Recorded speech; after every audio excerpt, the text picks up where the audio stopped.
Keïta, bonsoir et bienvenue parmi nous. Bonsoir monsieur. Merci. Merci beaucoup monsieur Keïta. Vous êtes enseignant-chercheur, comme je le disais tantôt, à l'Université Générale Lansana Conté de Sonfunia. Et chose assez rare, hein, on vous a vu dans les rues protester. Quelle est la raison de cette protestation du corps pédagogique de l'université? Voilà, malheureusement c'est une réalité, un fait très triste. Je dirais que peut-être l'une des rares fois en Guinée de voir un collectif d'enseignants, chercheurs. On a l'habitude de voir des enseignants dans la rue.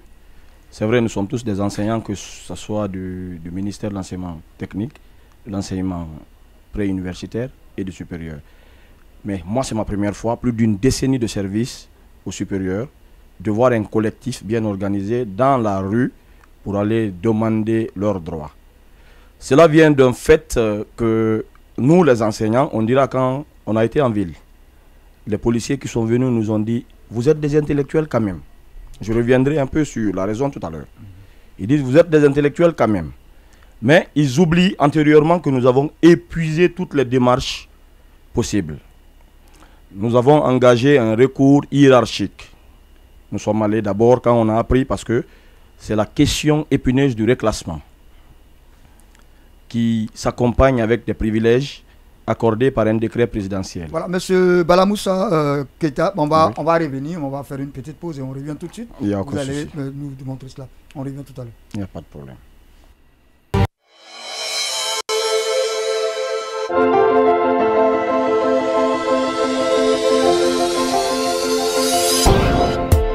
Nous revenons avec notre invité, M. Balamoussa Keïta. Si vous venez de nous capter, vous êtes dans TEG tout sur l'éducation guinéenne, l'émission qui fait de l'éducation sa priorité. Alors donc, M. Balamoussa Keïta, avant que nous ne poursuivions, la régie va nous mettre quelques images de cette marche que vous avez eu à faire au niveau du ministère de l'Enseignement supérieur, de la Recherche scientifique et de l'Innovation. On va voir tout de suite, voilà. Voilà donc les images. Monsieur Balamoussa Keïta, vous pouvez poursuivre. Je pense que puisqu'il n'y a pas de son, allons-y. Voilà.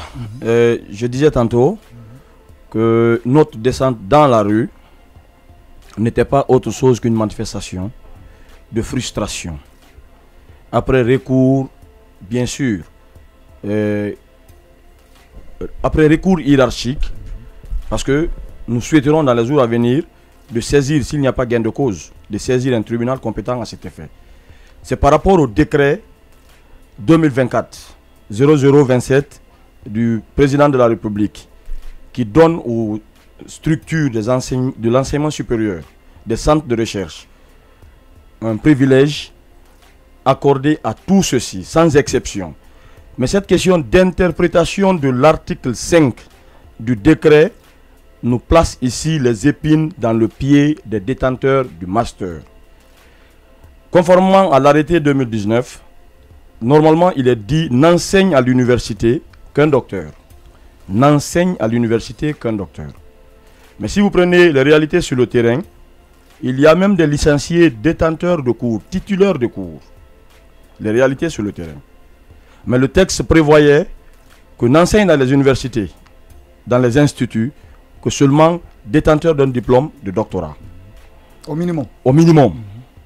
Donc, le décret du président, le décret 2024 du président, stipule que les fonctionnaires au grade d'assistant,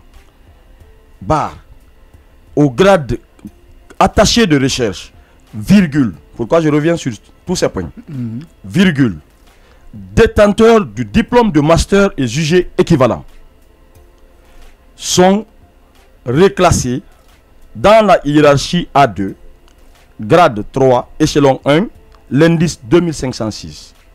C'est cette question d'interprétation du décret du président qui nous pose problème. Nous avons commencé par un recours hiérarchique. Nous sommes allés quand on a appris que le décret devrait s'appliquer et les privilèges donnant des primes conformément aux dispositions devraient être appliqués que sur les reclassés. Nous sommes allés dans les universités. Nous sommes allés directement voir nos chefs hiérarchiques, mais nous apprenons aujourd'hui que nous n'avons pas commencé par nos chefs hiérarchiques que nous sommes allés dans la rue, devant les ministères, chez le Premier ministre, son Excellence M. Baouri. Mais nous disons que nous avons commencé, c'est l'occasion d'ailleurs, nous avons commencé par des recours hiérarchiques. Nous sommes allés voir monsieur le recteur de l'Université générale Lansana Conté de Sofonia, avec un grand nombre. Nous avons posé notre souci. On nous a expliqué tout ce qu'il devrait normalement expliquer conformément à l'interprétation de la disposition. On n'a pas voulu engager une discussion, c'est notre autorité quand même. Il nous a renvoyés vers le syndicat. Nous sommes venus voir le syndicat, qui d'ailleurs se comporte comme un État en face, qui nous dit... Votre propre syndicat, hein? Notre propre syndicat, Séniazur, oui. Censé à défendre le travailleur et le travail, du côté de l'enseignement supérieur. Malheureusement, nous nous sommes un peu sentis frustrés par les démarches du syndicat. Eux-mêmes, ils le disent que nous les voyons comme des ennemis. Bon, nous ne les voyons pas comme les ennemis, mais nous les voyons comme défenseurs du ministère et non défenseurs de la cause des enseignants. Donc ils n'ont pas pris à bras le corps le dossier. Ils n'ont pas pris à bras le corps. Parce qu'ils nous ont fait une proposition à leur siège à Kipé. Ce n'est pas pour vous interrompre là. Je vais revenir sur une partie qui va surprendre beaucoup de personnes. J'ai appris que le syndicat a signé un protocole d'accord entre le ministère et Séniazur. Et dans ce protocole, il était question... Le gouvernement est Séniazur. Oui, et Séniazur. Il était question de permettre aux détenteurs de master et diplômes équivalents d'être reclassés. J'allais en venir, bien sûr. Je voudrais rappeler un fait, qu'ils ont signé un protocole. Et cela était indiqué au point 8. Mais après la signature du protocole, on a donné le protocole à tous les journalistes. Mais à notre grande surprise, que certains membres de Séniazur se sont retrouvés pour enlever cette partie-là dans le protocole et déposer le même protocole, n'est-ce pas, et à la bourse du travail, en enlevant cette partie. D'autres membres de Séniazur disent non, ce que vous avez fait, ce n'est pas normal. On avait déjà fini de signer, on a donné aux journalistes. Comment est-ce que vous pouvez vous retrouver à part pour extraire cette partie dans le protocole? C'est terrible ça. C'est terrible. Oui. Ça, c'est un fait qui est réel. Donc vous pouvez continuer. Juste une information. Oui, là j'allais revenir sur cette information. Pourquoi le Séniazur a adopté une position très tôt pour bloquer l'avancée de notre démarche? Parce qu'il savait déjà qu'il y a eu une sorte de sournoiserie, excusez-moi du terme, qu'il y a eu une sorte de sournoiserie. Se retrouver, publier d'abord un protocole d'accord entre le gouvernement et le syndicat, dont la copie a été officiellement publiée. J'ai même une copie ici. Nous retrouvons toutes les signatures des parties prenantes. Et là, qu'est-ce qu'on apprend avec le syndicat? Qu'est-ce qu'on apprend avec certaines de nos autorités? Que l'article 8 ne faisait plus partie, qu'il a été retiré. Et rappelez l'article 8. Et l'article 8 stipulait que les détenteurs de master devraient être reclassés conformément au reclassement national. Parce qu'ils se sont entendus, se sont convenus qu'il y ait deux voies de reclassement. Le reclassement national pour les détenteurs de master et de docteur, c'est-à-dire de diplôme de doctorat. Tous les autres maintenant, c'est-à-dire maître assistant, maître de conférence, professeur de grade, ce serait dans l'ordre de CAMES. Donc, s'ils ont retiré cette partie, étant donné que ça n'a pas été officiellement publié après le retrait de l'article 8, nous tenons la disposition de l'article 8 qu'ils ont publié, que le syndicat a publié dans toutes les plateformes, dans les canaux d'information de toutes les universités. Donc c'est pourquoi le syndicat a d'ailleurs pris le devant en venant nous proposer les autres primes affectées à travers, bien sûr, le décret. On vous donne certains privilèges, mais le reclassement... Le reclassement, on annule. On annule. On a plutôt compris que le syndicat jouait plusieurs jeux. On part au ministère, bien avant les recours hiérarchiques, on part au ministère. Ce que nous avons appris, on a trouvé entre 6h et 7h les pick-up garés devant notre maison. Parce que nous pensons que le ministère de l'Enseignement supérieur, c'est notre maison. C'est nos chefs qui sont là-bas. Ce sont nos autorités. Mais aussi, quand nous prenons dans le cadre du travail, nous sommes aussi un peu collègues, il faut le dire. Donc, on est venu trouver une sorte de zone de tampon par les gendarmes et les policiers qui nous ont clairement dit « Notre rôle, c'est de vous repousser ». Nous tenons dans la main le courrier du Premier ministre qui demande au ministre de l'Enseignement supérieur, M. Alpha Babakar, de nous recevoir et de lever l'équivoque autour de la disposition du décret présidentiel. Nous avons montré ça aux policiers, ils étaient obligés de nous laisser partir, mais ils ont jugé nécessaire difficilement de prendre quelques-uns de nos représentants qui sont allés discuter avec le ministre et trouvant un accord, après son retour, le ministre lui a dit d'aller se mettre d'accord avec le syndicat, faire une proposition et revenir vers lui.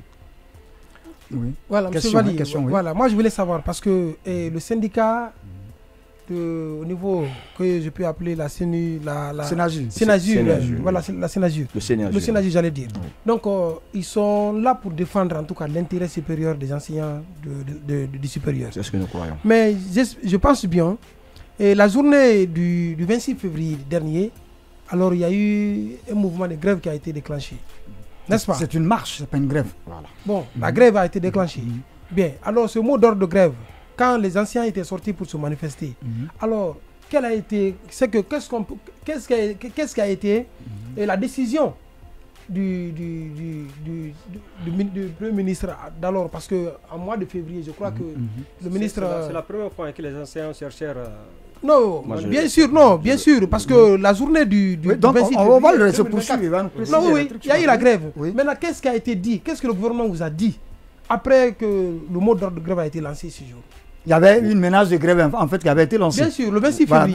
Je crois qu'il y a des négociations qui ont été entreprises. Qu'est-ce que vous aviez obtenu?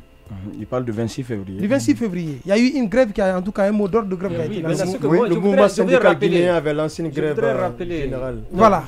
Alors, les anciens du supérieur... Les anciens du supérieur, je voudrais répondre à la question. Vous savez, Sénasur avait fait un communiqué. Dans ce communiqué, il était dit que ceux qui sont reclassés, s'ils ne commencent pas à bénéficier de ces primes-là et de ces avantages, ils vont aller en grève.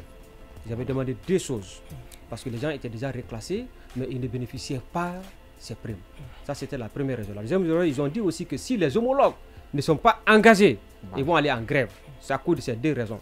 L'État a commencé à payer ces primes. Donc ça ne concernait pas le reclassement. Quelle était la garantie? Je voulais savoir quelle était la garantie que l'État a... Mais l'État a déjà payé ça pour eux, ceux qui sont reclassés. Mais lui, il est là pourquoi? Il est là parce qu'ils ont refusé de reclasser certaines personnes, dont les détenteurs de master et diplômes équivalents. Vous comprenez? Alors que certains détenteurs de master et diplômes équivalents sont reclassés. Parmi eux, il y en a même qui détiennent, n'est-ce pas, la licence, plus de 100 et quelques personnes. Ça, c'est officiellement reconnu. Celui qui est à la base de ce reclassement aurait dit que c'est une erreur qu'il aurait commis. Je dis bien. Maintenant, et ce que je voudrais rappeler aussi, c'est quoi? C'est que pour permettre aux téléspectateurs de comprendre, moi, je voudrais lui poser un certain nombre de questions. La première question est de savoir pourquoi vous n'êtes pas reclassé. Voilà. Donc, quelles sont les raisons évoquées par l'État? Voilà. D'abord, si nous prenons la disposition du décret, nous sommes reclassés. C'est-à-dire, le président Mamadi Doumbouya, pour accorder cette faveur à tout le monde, il a tenu compte de toutes les catégories.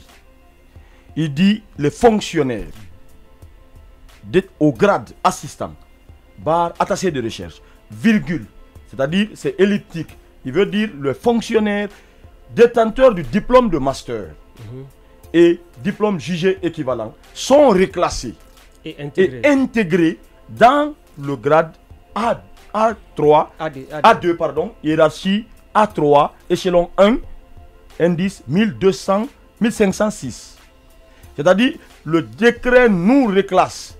Et le reclassement du ministère devrait venir après. Très bien. Maintenant, la deuxième question. Pourquoi pas jusqu'à présent, vous n'êtes pas reclassé? Est-ce que quelque part, le ministre a enfreint le décret du président? Pour reposer votre question, quelle est la disposition que l'État brandit, ou bien le ministère brandit contre vous? Vous refusez ce reclassement. Quelle est la disposition que le ministère brandit? Monsieur Balamoussa, excusez-moi, avant que vous ne répondiez à la question de M. Condé, je veux savoir, est-ce que vous qui revendiquez, vous êtes tous des fonctionnaires? Nous sommes tous des fonctionnaires. Pas de contractuels. Tous des fonctionnaires. Parfait. Détenteurs de diplômes. Je fais exprès parce que tous ce qui intervient dans les universités ne sont pas des fonctionnaires. Hein. La loi L027 portant statut des agents de l'État est bien claire. Je fais exprès de poser la question. Maintenant, qu'est-ce qu'ils appliquent? Je pense que souvent ils parlent de l'arrêté de 2019. Mais est-ce qu'on peut appliquer sur vous l'arrêté de 2019? L'arrêté de 2019, déjà, l'arrêté s'auto-viole, si je peux employer le terme. L'arrêté dit que n'enseigne à l'université un docteur, n'est recruté au ministère de l'enseignement supérieur qu'un détenteur du diplôme de doctorat. Mais l'arrêté, M. Hierro, son Excellence le ministre, avant de partir, il a complètement rasé le mal jusqu'à la racine. Il a engagé tout ce qui était là-bas, assistant, homologue, contractuel, avec diplôme, licence et master, pour finir avec ce problème d'homologue dans les universités. Donc l'arrêté ne s'appliquait plus sur ceux déjà qui se trouvent dans le système, mais s'appliquait désormais sur ceux qui souhaiteraient venir enseigner et qui n'ont pas le diplôme de doctorat. Sur ce, qu'est-ce que nous constatons? Le décret du président accorde les privilèges aux reclassés, assistants, maîtres assistants, professeurs de grade, directeurs de recherche, mais aussi aux fonctionnaires détenteurs du diplôme de master. C'est juste cette question d'interprétation de cette disposition de l'article 5 qui pose problème. Le ministère dit, à travers certains cadres bien sûr, que nous ne sommes pas réclassables. Et nous, à travers la disposition du décret, même si nous ne sommes pas juristes, mais si nous lisons entre les textes, nous comprenons déjà que le décret, pour éviter qu'on ne rentre dans les procédures très longues, le décret nous reclasse. Après le reclassement du ministre vient. La deuxième question. La deuxième question que je voudrais vous poser. En fait, la deuxième question que je voudrais vous poser est de savoir quel est le premier grade qu'on doit avoir à l'université en tant qu'enseignant. Dès qu'on est enseignant à l'université, quel est le premier grade qu'on doit avoir? C'est le grade d'assistant. Mais est-ce que vous êtes officiellement enseignant, vous êtes officiellement muté à l'université en tant qu'enseignant? Muté en tant qu'enseignant-chercheur. Et je vais, pour appuyer un peu sur votre question, je dirais que ceux qui ont été recrutés en 2019 ont été recrutés officiellement enseignants-chercheurs au grade d'assistant. Avec l'arrêté de la fonction publique, au grade d'assistant. C'est-à-dire, comme ça, si nous ne sommes pas dans la disposition du décret, nous nous sentons frustrés. Pourquoi? Parce que on ne nous reconnaît pas au sein de la structure universitaire. Maintenant, c'est ce que je veux dire. Ça veut dire que si vous n'êtes pas assistant, vous n'avez pas de statut à l'université. Nous n'avons pas de statut. Ça veut dire que vous ne faites même pas partie du personnel de l'enseignement supérieur parce que vous n'avez aucune situation. Vous êtes presque des donneurs de cours, simplement. Les donneurs de cours, merci. Et votre titre, là, comment on peut vous appeler à l'université? Persona non grata. Pour le moment. Bien sûr, bien sûr. Je m'en excuse. Non, je vous en prie, c'est le terme qu'il faut. Si à cela vous ressemblez un peu. Effectivement, comment on peut vous appeler aujourd'hui? C'est-à-dire, vous avez quel titre? nous disons. Sans nationalité. Non, pas bien, monsieur. Disons les fonctionnaires bénévoles, juste donneurs de cours. Donneurs de cours. Maintenant, je reviens un peu pour répondre à sa question. Oui. Le statut particulier de l'enseignement supérieur, à cette allure, ne nous reconnaît pas. Nous sommes sur les emplois du temps, vous pouvez aller vérifier. Nous donnons des cours plus de 10 ans, le minimum entre nous à 7 ans. Le moins ancien a au moins 7 ans. Nous avons plus d'une décennie d'expérience. Nous avons dans le groupe les enseignants de nos enseignants qui sont dans le système depuis les enseignants de nos enseignants. Ils sont encore non reclassés. Si c'était à la maison, vos grands-pères. Nos grands-pères. Oui. Ça veut dire que celui qui vous a enseigné n'a pas de reconnaissance. Donc il n'a fait que vous donner cours. Il y a un étudiant qui est reclassé. Et nous avons des collègues et des étudiants reclassés avec qui nous avons été engagés ensemble. Oui, mais en les reclassant, ils ont quel diplôme? En les reclassant, ils avaient bien sûr la licence à l'époque, le diplôme de maîtrise. C'est pourquoi il y a confusion à ce niveau. Voilà, en les reclassant, ils avaient la licence et ou le diplôme de maîtrise. Il faudrait moi, je vais répondant au niveau du ministère. Je vais poser cette question bête-là. Est-ce que vos émissaires qui ont rencontré le département de l'enseignement supérieur, eh bien, dans l'équipe du département, est-ce qu'il y avait la conseillère juridique? Est-ce que vous avez cette information? Parce que là, je m'en veux à au pôle juridique du département. Oui, c'est ce pôle qui est mieux placé à interpréter cette... Parce que le décret n'est pas biaisé. Votre question est importante. Le décret n'est pas biaisé. Monsieur Odilon, votre question est importante. C'est la même chose que le Premier ministre a fait. Quand ils ont envoyé le courrier, le Premier ministre a fait appel à son cabinet et son conseiller juridique est venu, a été clair que l'interprétation est ambiguë parce qu'il demande au ministre de clarifier. Quand un Premier ministre demande au ministre de clarifier de lever l'équivoque, ça veut dire qu'il n'a pas bien appliqué l'article. C'est pour vous donner raison. Et moi, je vous suggère la prochaine fois que vous aurez rendez-vous avec le département de l'enseignement supérieur, rappelez-leur le principe du parallélisme des formes. Je sais que vous êtes intelligent, vous allez le retenir. Bien sûr. Donc, le décret est supérieur à l'arrêté. Bien sûr. Abroge déjà les dispositions antérieures. Que nous aimons tous. Abroge déjà les dispositions antérieures. Qui prend effet à part de sa date de signature. Abroge toutes les dispositions antérieures. Écoutez. Et moi, je voulais aussi poser d'autres questions, monsieur Bali, si vous permettez. Parce que j'ai eu encore un docteur au studio dans un média de la place. Il est docteur, mais jusqu'à présent, il continue encore à recevoir son salaire de comment on appelle de maîtrisard ou bien de licencié ou de licencié jusqu'à maintenant. Effectivement. Bon, lui, je l'ai demandé. Il m'a dit qu'il n'est pas le seul à être dans la même situation et qu'ils sont nombreux, ceux des universitaires qui sont dans la même situation. Alors, est-ce que vous avez une idée sur le cas de ces gens-là? Ou est-ce que la grève qui est brandie aujourd'hui par rapport au sein de l'enseignement supérieur, est-ce que la réclamation de ces gens-là fait partie de vos revendications? Non, là-bas, je crois que ce n'est pas le même problème. Oui, mais je pense que ce n'est pas le même problème. Tous ceux qui ont le doctorat, on les reclasse. Le problème non, il y a des docteurs qui ne sont pas reclassés. Mais non. Oui, mais c'est pas le collectif. C'est faute d'information. Faute d'information. Il y a des docteurs aujourd'hui. Ils ne sont pas reclassés. Quand j'ai des réclamations, c'est par rapport à ce que j'ai dit tout à l'heure. Ils ne sont pas payés. Ils ne sont pas ce qu'ils ne reçoivent pas. On peut être docteur sans être enseignant. Sans être à l'enseignement supérieur. Je n'en disconviens pas. C'est que ces gens-là ne sont pas payés. On va laisser notre invité. On va laisser notre invité s'exprimer. J'ai bien compris votre question, monsieur. Monsieur Konaté, j'ai bien compris votre question. C'est la réception de. Vous savez, le reclassement n'a rien à voir avec le matricule. Le reclassement, auparavant, je ne parle pas, même actuellement, les docteurs qui viennent, qui sont à l'enseignement supérieur, ils peuvent venir. Si c'est attesté qu'ils ont une attestation de charge pédagogique, 2 photos d'identité, l'extrait de naissance, la photocopie du diplôme, avec équivalence bien sûr, vous déposez les dossiers au rectorat. Il y a une commission, des commissions qui traitent jusqu'à l'échelle du ministère. Le reclassement n'a rien à voir avec le numéro matricule. Le docteur qui vient, peut-être c'est faute d'information. Mansaré s'en plaignait la dernière fois. Le docteur qui vient, qui continue à percevoir son salaire de maîtrise ou bien de licencié, c'est peut-être une lenteur dans la direction des ressources humaines. Sinon, vous venez, vous déposez les dossiers, les ressources humaines traitent. C'est d'ailleurs l'opportunité de féliciter notre DRH, M. Kakei de Sonfonia, qui est très très apte et très dynamique. Vous déposez, s'il est de Sonfonia, demandez-le d'aller déposer. Il prend bras le corps, il traite, il dépose, et dans les mois qui suivent, c'est traité.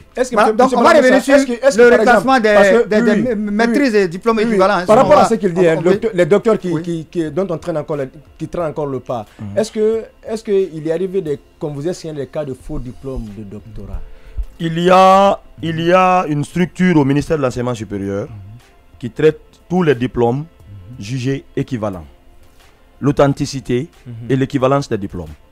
Quand vous déposez des diplômes, le ministère est chargé. Si le diplôme n'est pas guinéen, le ministère a tout un mécanisme de vérification pour authentifier et donner l'équivalence du diplôme en Guinée. D'accord. Bon, maintenant, l'autre question que je vais vous poser là, j'ai appris que le lundi à venir, que vous êtes prêt à aller au ministère. Encore, hein? Encore. Que cette fois-ci, que vous allez aller avec vos familles pour demander au ministre de faire face aux problèmes qui vous préoccupent actuellement. Est-ce que cette information est fondée? Bien sûr. Nous avons toute une stratégie. S'il faut le dire, militairement, nous avons un état-major très bien structuré. La prochaine fois, le lundi, nous souhaiterons aller au ministère avec nos différentes familles. Parce que le problème affecte nos familles. Il a dit ce qui est émouvant. le lundi passé, on était en ville. Il y a un vieux qui me dit, mon fils, il fait partie du collectif. Il enseigne à Gamal. Il dit, mon fils, nous partons bientôt à la retraite. Wow. Je vous le jure. Il dit, nous partons bientôt à la retraite. Mais qu'est-ce qu'on a fait au bon Dieu pour ne pas bénéficier de ce privilège? Je prends l'exemple sur M. Traoré, qui m'a enseigné, qui a enseigné certains de nos enseignants, qui est dans le circuit depuis 2005. Avant, le reclassement se faisait avec l'extrait de naissance. On prenait la date. Et ils ont enseigné depuis 2005 avec le diplôme de maîtrise. Les jeunes qui ont trouvé ces messieurs-là dans le système sont reclassés. Il n'est pas reclassé. Qu'est-ce qui fait mal? L'application du décret donne des privilèges, des faveurs, des primes. Et ces primes-là, nous prenons, c'est-à-dire 2 fois moins ou 3 fois moins ce que nos collègues, nos amis prennent et avec le même diplôme ou peut-être même inférieur. Ouh là là là là. Nous enseignons, oui, nous sommes sur les mêmes emplois de temps. C'est pourquoi je demande d'ailleurs au ministre, s'il nous entend maintenant là, de venir sur le terrain. Et il vous entendra. Bien sûr. Voilà. De venir sur le terrain. De ne pas rester un peu cloîtré dans son confort au cabinet. Ce qui m'étonne un peu, les cadres du ministère sont tous des enseignants et ont vécu des réalités dans les institutions d'enseignement supérieur. Nommément, le secrétaire général est un enseignant. Docteur Fassinet, il a vécu des réalités. Monsieur Doumbouya de la direction générale de l'enseignement supérieur est un enseignant. L'inspecteur général est un enseignant de surcroît. Monsieur le conseiller, monsieur Saliou, qui était à l'ISFAD, est un enseignant, un professeur de grade. Ce sont des enseignants qui connaissent notre situation, qui connaissent la réalité du terrain, qui savent qu'est-ce qu'on a vécu de bout en bout pour être engagé. Moi, personnellement, je ne vais pas vous raconter mon histoire. Ça pourrait faire un livre, un dictionnaire. Tout ce que j'ai traversé, tout ce que nous avons traversé. Mais là où nous sommes aujourd'hui, on souhaiterait quand même que cette faveur accordée par Monsieur le Président de la République pour mettre fin aux maux, parce que vous savez tous, sans le rappeler, que l'enseignement supérieur aujourd'hui souffre. Il y a ces petits soucis un peu de commerce de notes qui ne dit pas son nom. Il y a ce petit souci de précarité. Le président de la République est militaire qui dit non, je veux mettre fin à ça. Je veux au moins soigner vos maux dans la mesure du possible. J'ajoute et je tiens compte de toutes les catégories. Les enseignants, eux, ils se disent non, prenons ceux qui sont reclassés, ceux qui sont assistants. Or, le décret est très clair, il ne souffre d'aucune ambiguïté. Monsieur Keita, vous êtes au nombre de combien? Vous qui êtes 700, hein? Nous sommes plus que 700. Plus que 700. Donc, c'est pratiquement une majorité d'enseignants qui se retrouvent, de ceux-là qui donnent des cours, hein, qui sont chargés de cours, qui se retrouvent dans cette situation. À l'université Sauvage, il y a plus de 80. Hein, bien sûr. Monsieur Keita, pratiquement nous tendons vers la fin. Moi, je vais dire mon dernier mot. Hein. Il y a un adage de chez moi qui dit que lorsque tu te bats avec le diable, pleure comme un homme. Si tu pleures comme le diable, on dira que ce sont deux diables qui se battent et il n'y aura personne pour vous secourir. Bien sûr. Foncez et allez jusqu'au bout. On ne manquera pas. Mot d'encouragement, M. Valikonde, vous êtes très... Maintenant, là, la dernière question que je voudrais lui poser, est-ce que vous êtes prêt à renoncer à ce combat? Puisque j'ai appris que M. le ministre a posé une question, et cette question est importante. Il disait que, et si vous n'êtes pas reclassé, qu'est-ce que vous voulez faire? Bien sûr. Il avait posé cette question. Il avait posé cette question lors de notre première rencontre. Je dirais que ce combat est un combat noble. C'est un combat de survie. Nous ne sommes pas en lutte contre le ministère de l'Enseignement supérieur. Nous les invitons juste à éclaircir l'article 5. Ou bien à ne pas saboter l'article. À ne pas saboter l'article. À bien interpréter, parce que je peux dire, en lisant l'article, ils n'ont pas fait attention.